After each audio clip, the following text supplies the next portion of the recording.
Please stand for the flag salute. I pledge allegiance to the flag of the United States of America and to the republic for which it stands, one nation, under God, indivisible, with liberty and justice for all.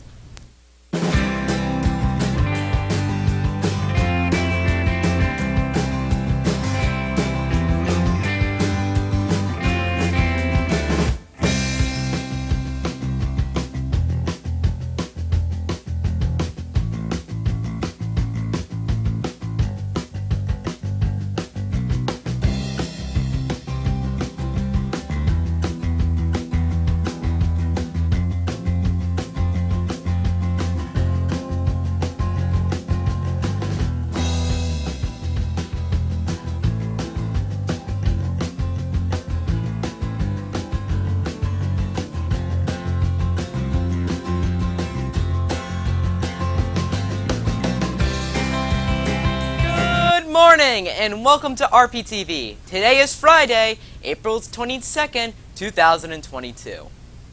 Today is a day that usually goes unnoticed, even though it's been regarded as a very significant day for the last 50 years.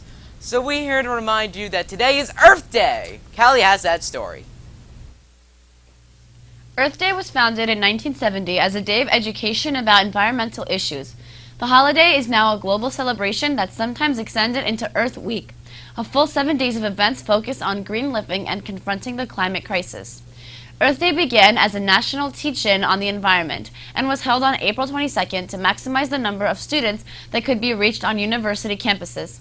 The basic plan was simple: to raise public awareness of pollution and bring environmental causes into the national spotlight.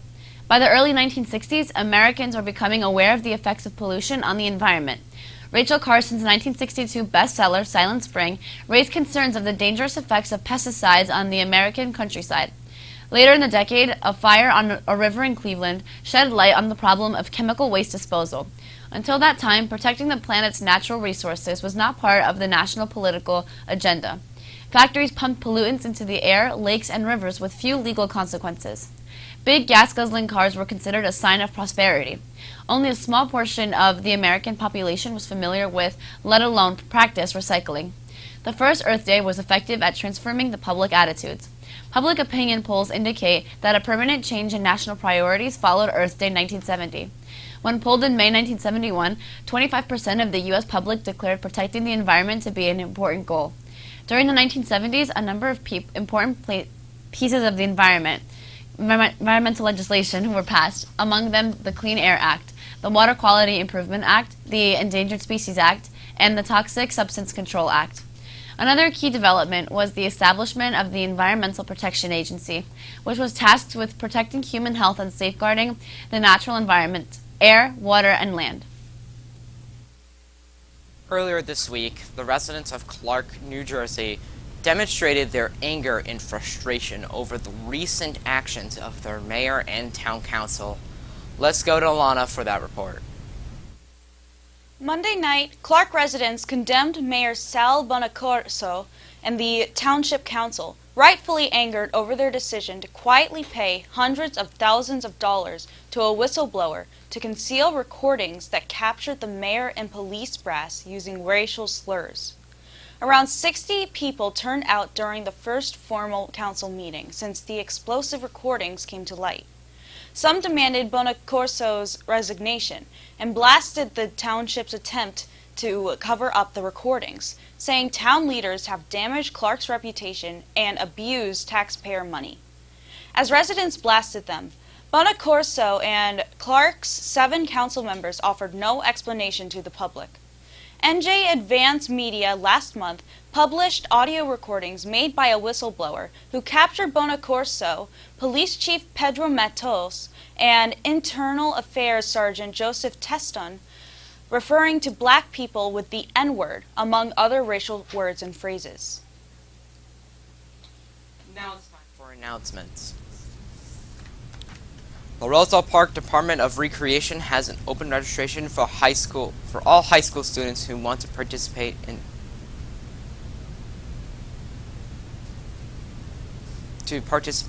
in some great activities, such as fitness, training, open gym nights, digital gaming tournaments, and much, much more. You could sign up for an annual membership by going on the website rprecreation.redrecdesk.com. The deadline is today, Friday, April 22nd. Make sure you're ready for the plastic bag ban on May 4th. Grocery stores will no longer be providing plastic bags. You will need to bring your own reusable bags.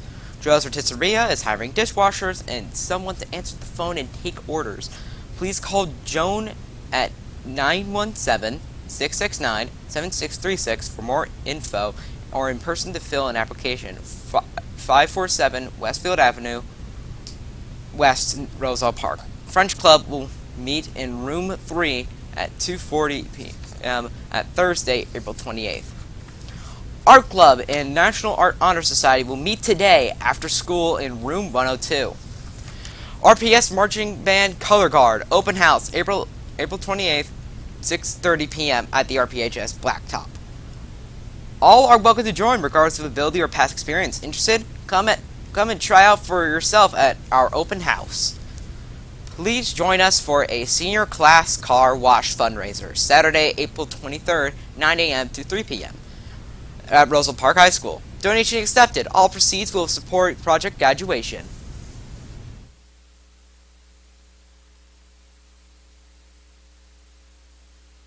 Stand with Ukraine in the fight against Russia. One way you can help is by participating in the Roselle Park High School Ukraine donation drive. The school asks that you bring the following items. The deadline is April 29th. Burn and pain relief medications for all ages. Toiletries such as toilet paper, toothpaste, and mouthwash for all ages. First aid kits and supplies, non-perishable foods, diapers, and baby formula, as well as hand and feet warmers. Make sure to drop off your supplies by the nurse's office before April 29th.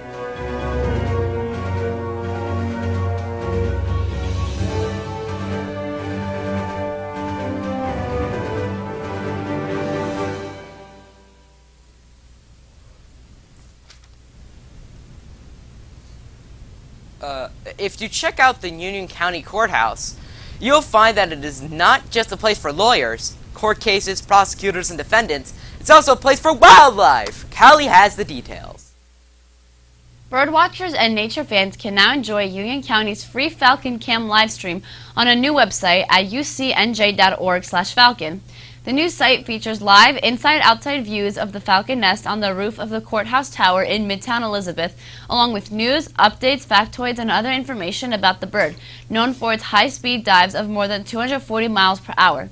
The courthouse tower nest has been occupied by a pair of falcons every year since 2006, but activity inside the nest remained a mystery until 2016 when Union County worked with its two partners to install webcams and set up free live streams on the county website. The pair in residence this year is watching over 4 eggs, which are expected to hatch one by one in the coming weeks.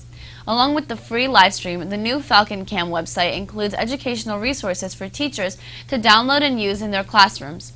Information on how to help this bird of prey, which is still on the New Jersey endangered species list. A clickable link that enables members of the public to ask questions about peregrine falcons and get answers from a wildlife biologist. A behind-the-scenes look at the installation of new cameras and microphones from the top of the county courthouse. Stay tuned. We'll be right back. Respect is accepting everyone for who they are, even if you don't agree with them. Here are some ways to show respect. Listen to others and be present. Be kind. Be thoughtful of others' feelings. Acknowledge others. Don't be rude. Say please and thank you. Remember your basic manners. And ask someone how their day was. And always remember to treat others the way you want to be treated. Thanks for watching. Have a great weekend. And stay tuned for CNN 10.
changes are a-coming to that show open you just saw, and our audience could be a part of it.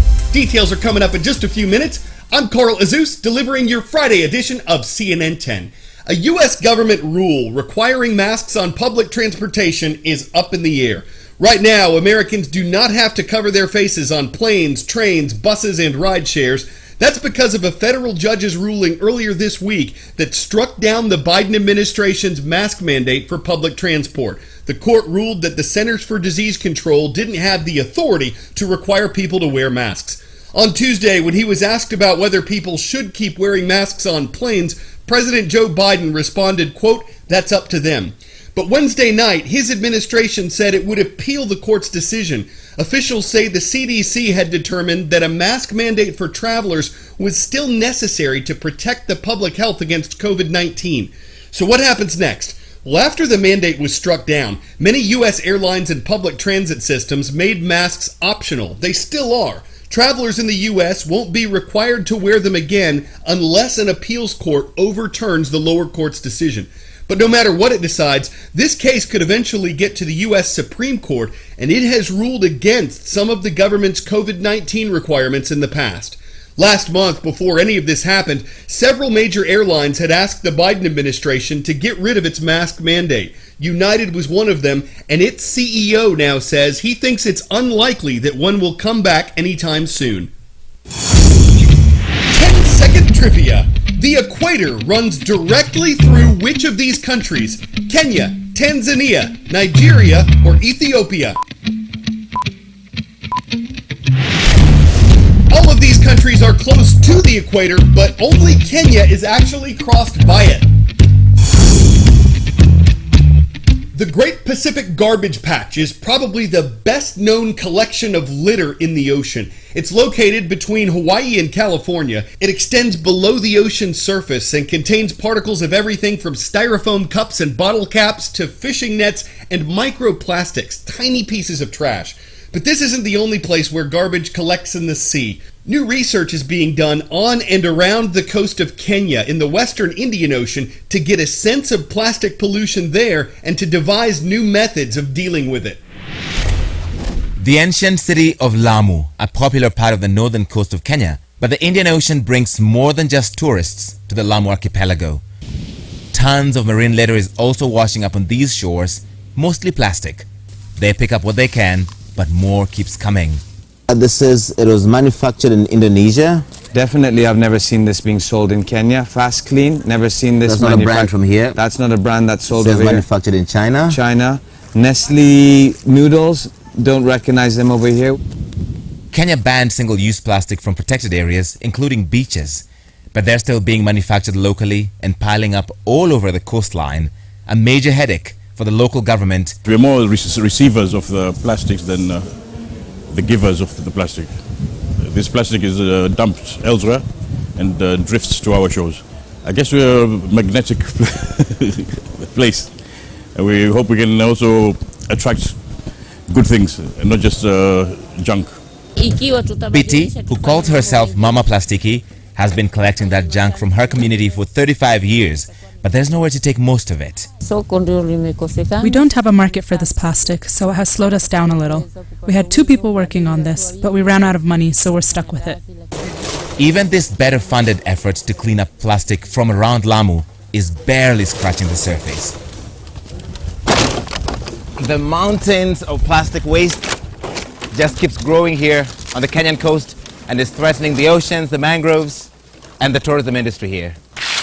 Discarded plastic is sorted, then crushed at this facility, breaking it down into smaller particles that can get molded into something more useful.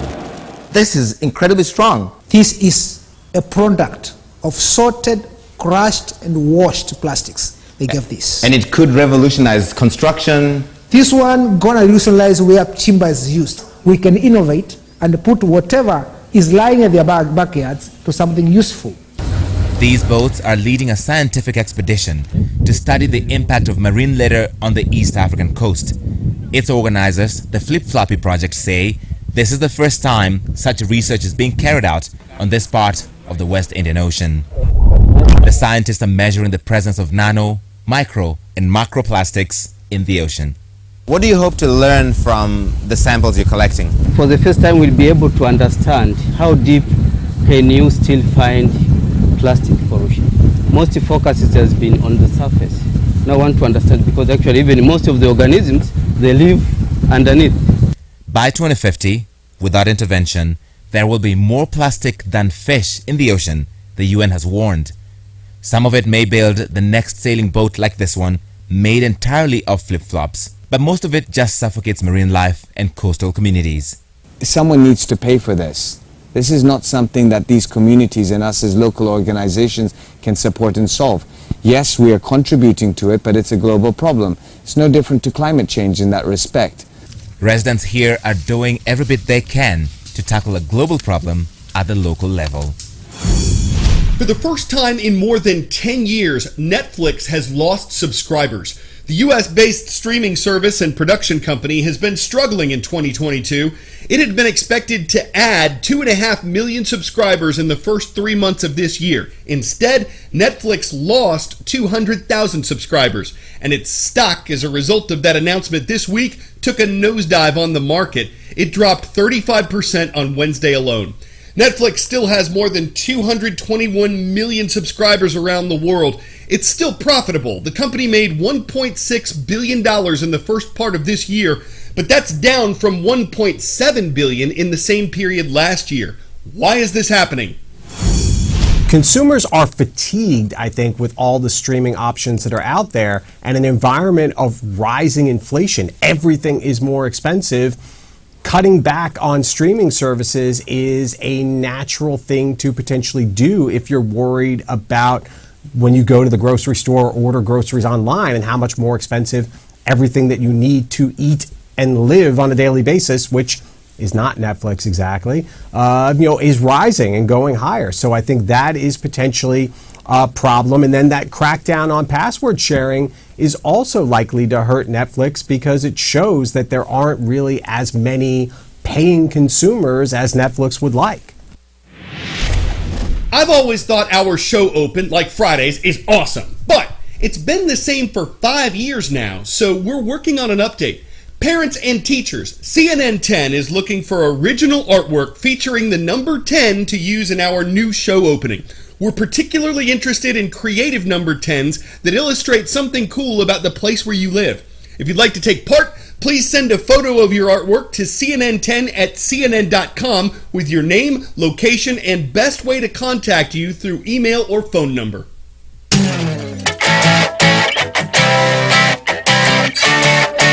If you think $10 is a little steep for 3 tacos, at least this Chipotle in Minnesota lets you eat them at the lake, so to speak. A badly designed parking lot here has had a puddle for years. Some days it's bigger than others, but it's always there. So locals started calling it Lake Chipotle, and now it's a tourist attraction with its own website, fan clubs, and a spot on Google Maps. Some critics say it's inconvenient when it floods too many spaces, but it sure gives folks something to talk about. Of course, it makes for a soggy bowl, it chips away at the places to park your carnitas, and some will say, okay, so we gotta find somewhere else to burrito. But for those who said, holy guacamole, when they saw such a lake lot, at least the drink is free. I'm Carl Azus. Today's shout out goes out to Atchison County Community High School. It is located in Effingham, Kansas. Thank you for subscribing and leaving a comment at youtube.com/CNN.